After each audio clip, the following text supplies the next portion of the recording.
네, 독도에서 응급 환자를 태우고 대구로 향하던 소방 헬기가 이륙 직후에 추락했습니다. 네, 해경은 관계당국과 공조해 수색 작업에 나섰지만 아직 탑승자 7명의 생사가 확인되지는 않고 있습니다. 이와 관련해서 얘기 나눠보겠습니다. 박현우 기자 그리고 김은남 전 해남구조대 구조대원 자리하셨습니다. 네, 어서 두 분 어서 오십시오. 네. 예.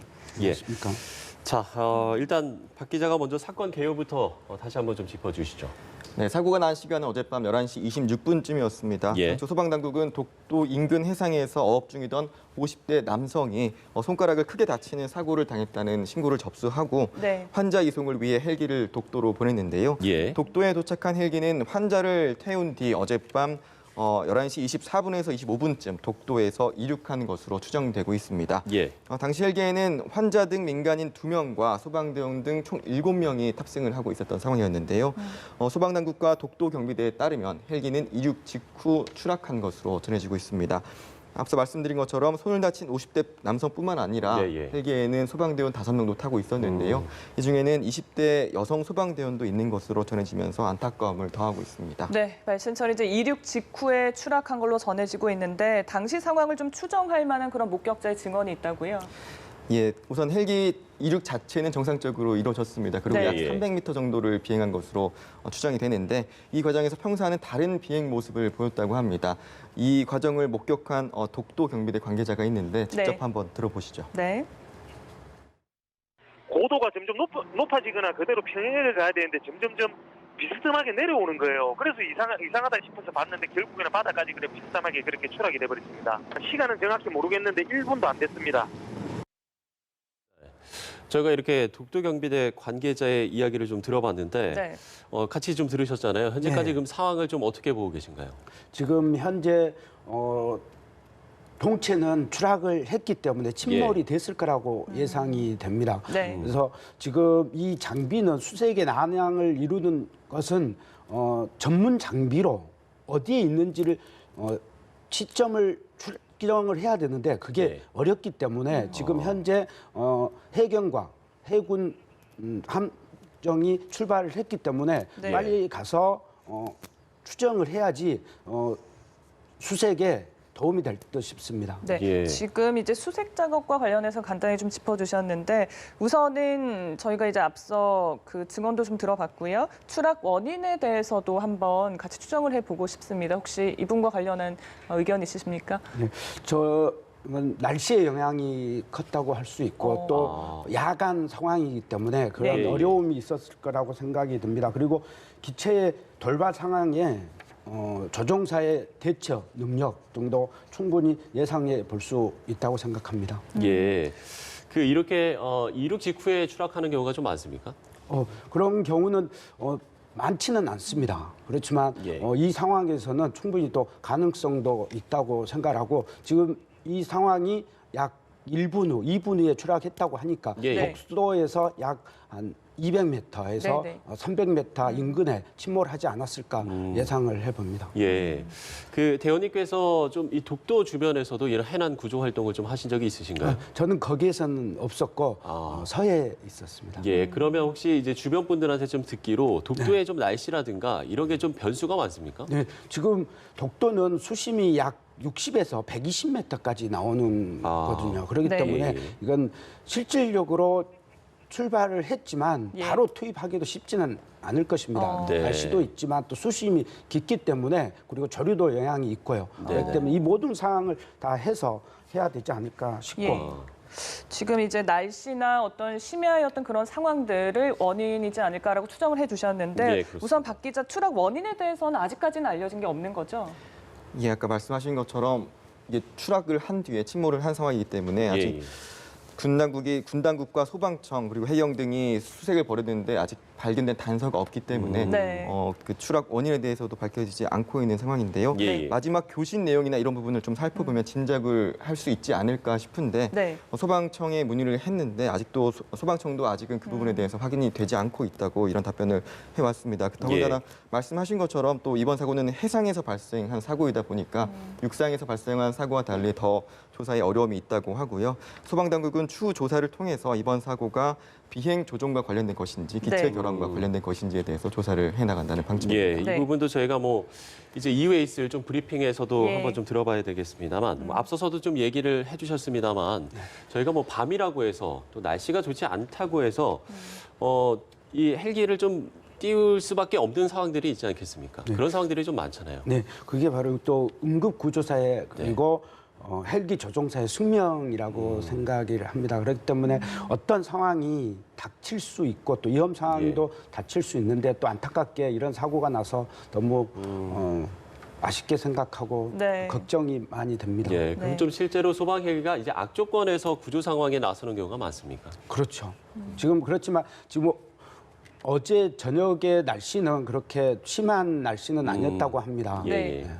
알겠습니다. 우선은 저희도 브리핑 내용을 추가적으로 좀 기다려 보도록 하고요. 예. 우선 이 기종이 그 프랑스에서 만든 기종이라고 하는데요. 혹시 네. 알고 계신 부분이 있으실까요? 네, 이 기종은 프랑스에서 들어왔고 지금 산림청과 소방청이 운영 중에 있습니다. 예. 약 28명이 탈 수 있는 대형 헬기입니다. 네. 그런데 이 사항이 충분히 걱정이 되는데 이런 것들이 응급 상황을 빨리 예. 해서 추락 지점을 예. 빨리 확인을 해야 된다고 생각합니다. 네. 추락 지점은 소나 장비로 할 수밖에 없습니다. 지금 보이지 않기 때문에 아까 기자님 말씀하셨듯이 그렇게 하면 될 것 같습니다. 예. 자, 그러면 네, 뭐 네, 질문해 박 기자 주시죠. 이 기종과 관련해서 좀 취재한 부분이 있으시죠?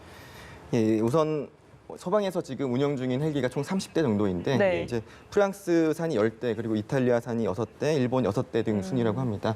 이번 사고 기종은 프랑스 유로콥터라는 회사에서 만든 EC225라는 기종인데요. 예. 네. 우리 소방청이 주문 제작을 통해서 2016년 3월에 들여온 기종입니다. 그러니까 3년 6개월 정도 된 건데 저는 잘 모르는 상황이어서 이걸 물어봤습니다. 예. 3년 6개월 정도면 어느 정도 헬리콥터 기간인지. 네네. 그런 소방청에서는 통상적으로 25년에서 30년 정도는 쓴다고 하더라고요. 그리고 예, 예. 부품을 주기적으로 바꿔주면서 일정 기간이 지나면은 부품을 교체해가면서 25년에서 30년 정도는 쓴다고 하니까 네. 이 기종 자체는 그렇게 오래된 편은 아닌 것 같습니다. 네, 예. 보통 이렇게 25년에서 30년 정도 통상적으로 쓰이는 겁니까? 네, 그렇습니다. 그렇기 때문에 그런데 이 추락한 헬기는 예. 3년 6개월밖에 안 그러니까 우리나라에 이제 때문에, 들어온 지가 예, 3년 들어온 지 6개월인 3년 거예요? 6개월 아니면은 됐죠. 생산한 지가 3년 6개월? 예, 우리나라에 들어온 지가 3년 예. 6개월 되었습니다. 네. 그러니까 뭐 예. 네, 주문 제작한 거라서 네네. 그러니까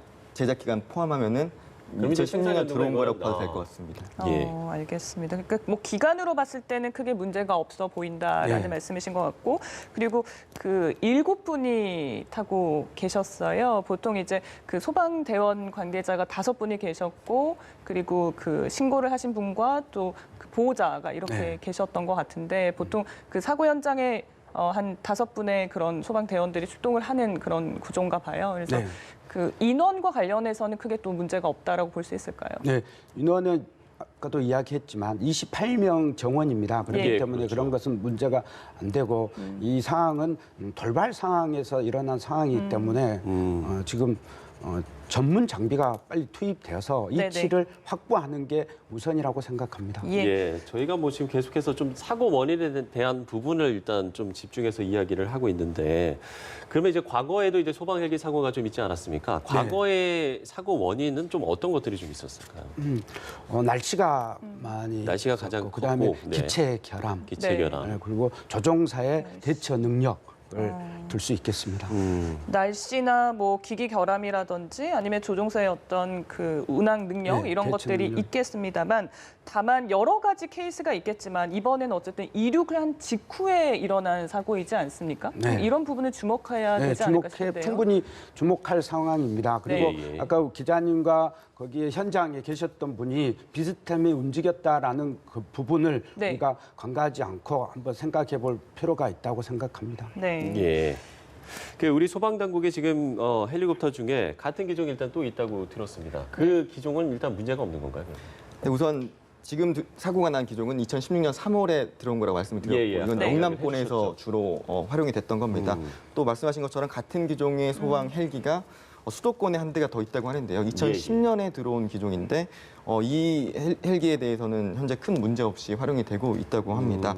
다만 찾아보니까 이번 사고 전에도 말씀하신 것처럼 또 여러 번의 소방 헬기 사고가 있었습니다. 예. 올해 2월이었죠. 경남 합천에서 헬기 추락 사고가 있었는데 이때 소방 헬기가 같은 기종은 아니지만 유로콥터사에서 제작이 됐던 거라고 하고요. 네네. 또 2014년 7월 기억하실지 모르겠는데 세월호 참사 지원 활동을 마치고 복귀하던 소방 헬기가 추락해서 소방대원 5명이 숨지는 안타까운 사고가 있었습니다. 네. 이 당시 사고도 같은 기종은 아니었지만 유로콥터사에서 만든 AS365라는 기종이었다고 합니다. 네.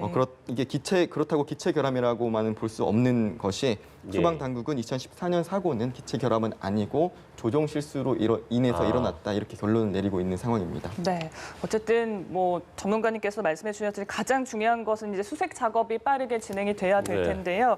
우선 추락 그 지점을 특정하는 것이 쉽지는 않나 봅니다. 네, 지금 이제 회상이가 침몰되어 있거든요. 네. 예. 그렇기 때문에 정밀 장비인 소나로 예. 정확하게 여기에 침몰되어 있다라고 해야지 예. 잠수사서 투입할 수 있고 상황이 어떻게 되어 있는지를 느낄 수 있을 것입니다. 예, 네. 그 소나가 이제 음파 탐지 장비라고 하시죠? 예. 알겠습니다. 예, 자. 알겠습니다. 11시 22분에 이제 독도에 도착을 했고 착륙이 26분가량, 그러니까 독도 경비대장으로부터 신고를 접수받은 시간이 26분입니다. 예. 따라서 약 24분경, 약 이륙하자마자 1, 2분 안에 이 추락을 했다고 이제 브리핑을 했습니다. 이 브리핑 내용 중에서 가장 눈여겨봐야 할 지점이 바로 해경 측정 결과 추락 지점이 수심 72.2m 정도다. 이 부분인 것 같은데요. 앞서 브리핑이 나가는 동안 대원님께서 아마 잠수사 투입이 쉽지는 않을 것이다. 이런 말씀을 잠깐 해주셨습니다. 그 이유 무엇입니까? 지금 스쿠버 장비로 간단하게 수심을 들어갈 수가 있는데 그건 지금 72m이기 때문에 그 잠수 방식으로는 할 수가 없습니다. 예. 네. 그렇기 때문에 지금 긴급하게 잠수사가 갔어도 실질적으로는 투입하기가 쉽지 않고 전문 장비로 심해 잠수를 할 수 있는 전문 장비로 투입을 해야지 가능할까 싶습니다. 네, 그러니까 전문 장비가 완벽히 갖춰진 상태에서 투입을 해야 되기 때문에 네. 쉽지가 않다. 네. 그러면 그런데 네. 이 위치가 확보가 돼야 되겠죠. 네. 그러면 지금 특수구조 대장님께서 위치를 어선에서 발견을 했다고 발표를 했습니다. 아마 우군 탐지기로 자리를 위치를 확보를 했기 때문에 네. 예. 음파 탐지기. 예, 네. 예, 어군 탐지기로 네, 어군 탐지기. 네. 가능했고 그러면 이 지금 현재 여기를 투입되어 있는데 잠수사가 들어가서 구조를 해야 된다고 생각을 예. 하잖아요. 근데 실질적으로 들어가도 네. 스쿠버 장비를 착용해서 들어가야 되는데 수심이 깊기 때문에 스쿠버 장비를 착용하고 들어가도 오래 있지 못합니다. 그러니까 스쿠버 장비는 잠수할 때 이제 간이로 착용할 수 있는 간이로 그런 하는 게 아니라 장비고 수심이 예. 낮을 때, 낮을 때 10m 사용하는 거고. 이하, 최고로 30m까지 할 수가 있습니다. 그러니까 그런데 전문 잠수 장비가 도착하기엔 시간이 좀 걸릴 거다라는 말씀이신가요, 그렇죠. 지금? 예. 그러면 아, 거기는 아까 우리 첫째는 해경이 예. 출발을 했고 또 해군 함정도 출발을 했기 때문에 도착하는 시간은 두세 시간은 더 걸릴 거를 예상하고 오면 준비를 해야 되겠죠. 그럼 네. 거기에서 표면 공급 잠수 방식을 선택을 해서 예. 이루어져야 될 것입니다. 지금 이 72m 정도의 깊이라는 게 어느 정도로 이해하면 될까요? 뭐 구조 저희들이 환경에 있어서요. 네. 세월호를 기준으로 좀 네. 할 수 있는 안타까운 사고죠. 네. 그걸 기준으로 하면 그 수심이 약 40m였습니다. 그때도 쉽지 않았죠. 그리고 또 더 컸던 천안함도 마찬가지 그 수심이었기 때문에 그런데 지금 동해는 우리가 일반적으로 더 깊죠. 그렇죠. 그런데 예. 지금 72m면 아주 환경이 좋지 않은 환경입니다. 잠수를 할 수 있는 환경이.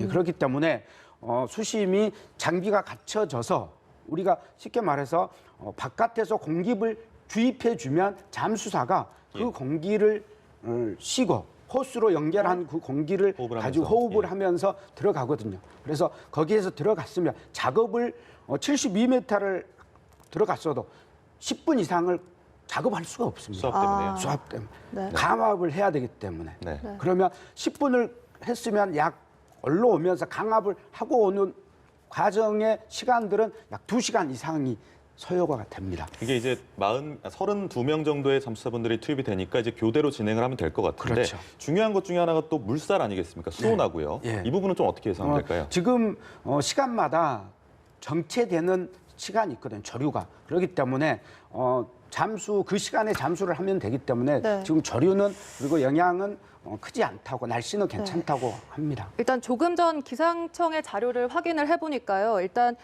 파도, 독도 부근의 파도가 최대 1.3m, 그리고 수온이 17.4도를 보이고 있고요.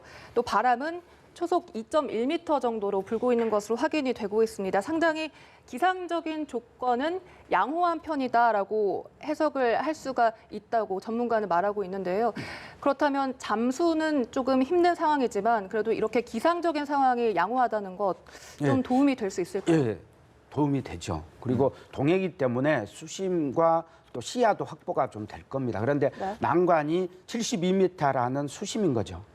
70m라는 수심. 잠수사가 잠수병 위험이 있기 때문에 그렇습니다. 네. 알겠습니다.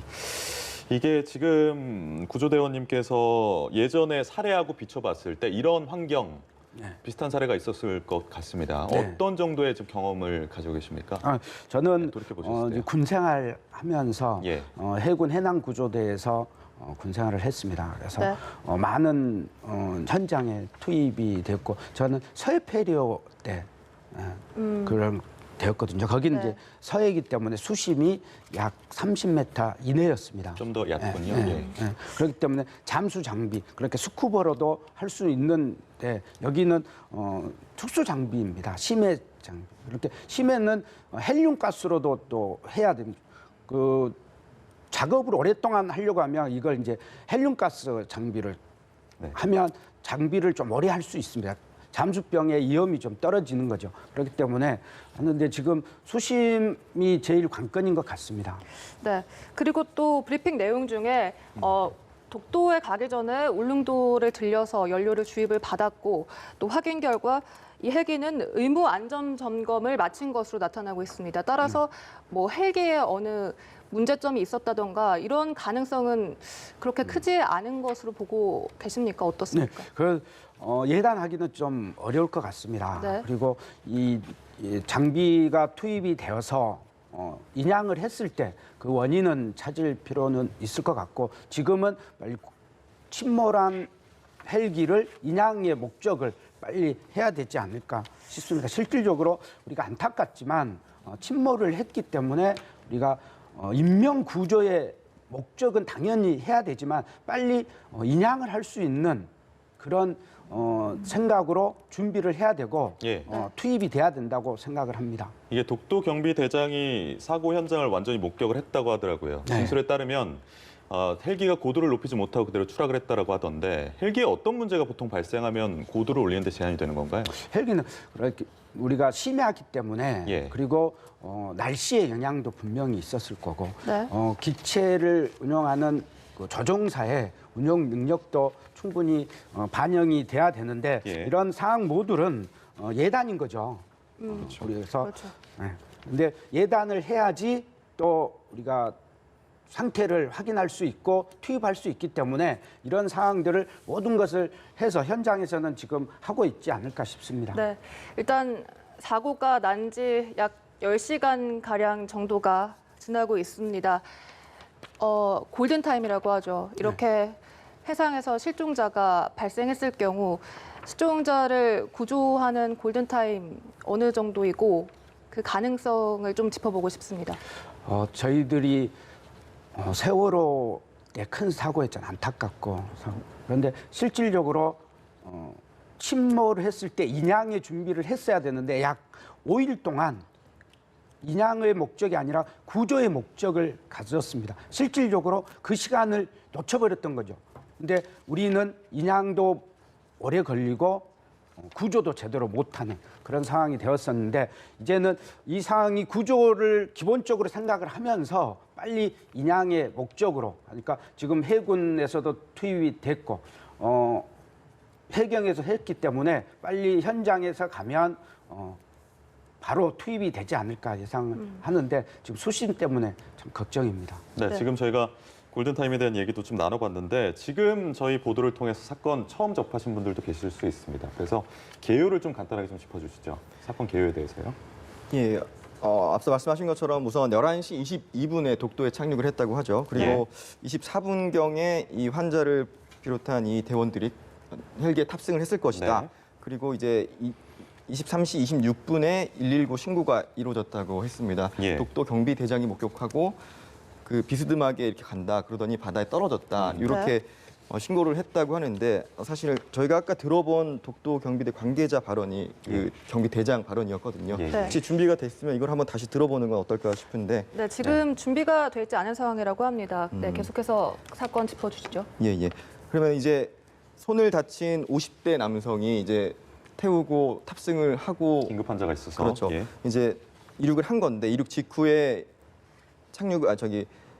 추락을 한 거고 네.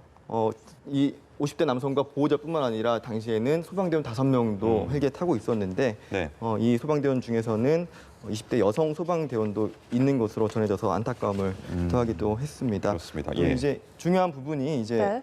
앞서 말씀이 나왔지만 동체를 발견하면은 그 안에 있는 보이스 레코드라고 하더라고요. 아까. 예. 네. 그 부분을 확인을 해서 네. 이게 기체 결함인지 아니면 조종사 실수인지 그 부분을 규명해 나가는 게 중요할 것 같습니다. 블랙박스하고 네. 같은 그런 개념이라고 이해하는 그런 것 건가요? 같습니다. 알겠습니다. 네, 일단 아까 던져야 될 텐데. 25시간 정도 기록을 할 수 있다고 밝혔습니다. 일단 또 살펴봐야 할 것이 아침과 낮의 구조 활동과 밤의 구조 활동 확실히 다를 것 같습니다.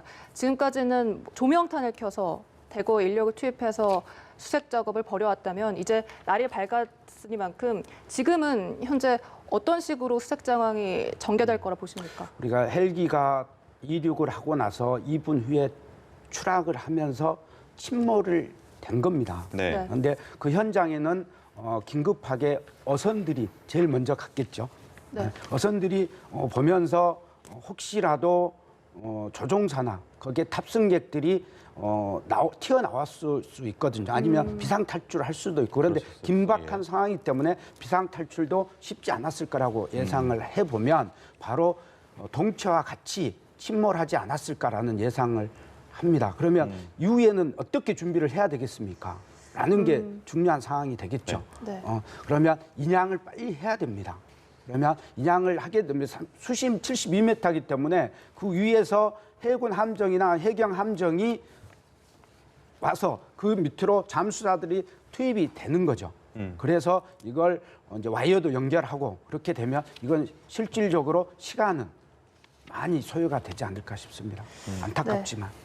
낮이라고 해도 날씨적인 상황이 그렇게 좋은 상황임에도 불구하고 좀 어려움이 수심 때문에 수심 때문에. 있을 거란 말씀을 계속 주고 계시는데 조금 답답한 것은 독도에서 이륙을 한 지 얼마 안 돼서 헬기가 추락을 했습니다. 그러면 추락 지점이 상당 부분 좀 좁혀졌을 텐데 밤사이에 구조 활동이 있었음에도 불구하고 추락 지점이 특정된 건 얼마 안 됐단 말이죠. 네. 이런 부분은 왜 저희가 좀 되짚어보면 어떻게 이해하면 될까요? 우리가 육상이면 눈으로 보이잖아요. 예. 네. 그런데 해상이기 때문에 침몰을 했을 겁니다. 바로. 그럼 침몰을 했으면 거기에 위치를 어떻게 찾으려고 하냐면 어선이 어군 탐지기로 이용을 했을 겁니다. 그래서 탐지를 통해서 거기 약적인 목적지를 했는데 여기서는 본부나 이런 데서는 현장을 연결할 수가 없기 때문에 바로 침몰 장소를 하지 못했을 거라는 것을 생각을 합니다. 그러니까요. 네. 이제 이 사고 기종이 EC225 기종입니다. 정비를 마쳤고 의무 안전 점검 결과 아무 이상이 없었다. 일단 이 블랙박스라고 해야 할까요? 그 부분이 확보가 돼야지만 정확한 사고 원인을 알 수가 있죠. 있을 것 같은데요.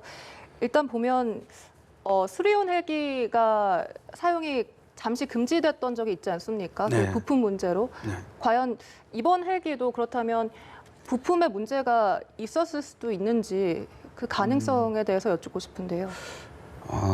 그건 우리가 예단을 먼저 하면 안 된다고 생각을 합니다. 네. 결과론적으로 블랙박스가 확보가 돼야지 그런 예단을 할 수가 해야 되고 예. 또 지금 우리가 잘못 예단을 하면 오히려 국민들 그리고 시민분들 그리고 시청자분들께 혼란만 준다고 생각을 네. 합니다. 그 헬기에 대해서 박현우 기자가 좀 짚어주시면 좋을 것 같아요. 우리 쪽에서 사용하고 있는 헬기 어디 쪽 제품이고 프랑스 유로콥터사의 제품이라고 하던데 전체적으로 좀 말씀해 주시죠. 예, 우선은 말씀하신 것처럼 유로컵터사의 EC225 기종인데 네. 이번 사고가 난 헬기는 2016년 3월에 들어온 기종으로 영남권에서 활용하는 헬기입니다. 예. 그런데 소방당국에서 활용 중인 같은 기종 헬기가 한 대가 더 있다고 합니다. 2010년에 들어온 건데요. 현재 수도권에서 활용되고 있는데 아직까지는 현재까지는 큰 문제 없이 잘 활용되고 있다고 운영이 합니다. 되고 있군요. 예, 예. 다만 과거에 소방 헬기들이 사고가 났던 적이 있는데 네. 올해 2월과 2014년 7월 이 소방 헬기들이 추락하는 사고가 있었는데 예. 이때 사고가 났던 헬기들이 같은 기종은 아니지만 유로콥터사에서 만든 헬기였다고 합니다. 이거 말씀하신 것처럼 예단해서는 안 되지만 예. 그래서 소방당국이 또 조사를 벌인 결과 또 당시에는 기체 결함은 아니었고 결함이 조종 실수였다 이렇게 결론을 내린 만큼 예단은 조금 금물이고 결과를 추후 지켜봐야 될 것 같습니다. 저희가 모든 가능성 두고 이야기를 나누고 있는 거니까요. 예. 좀 네. 일단 네. 사고 전체적인 개요와 추락 원인 그리고 구조 작업까지 짚어봤습니다. 일단 해상 수색과 잠수 요원 투입한 수색 모두 성과가 있길 바라겠습니다. 지금까지 김은남 전 해남구조대 구조대원 그리고 박현우 기자와 이야기 나눠봤습니다. 오늘 말씀 고맙습니다. 네.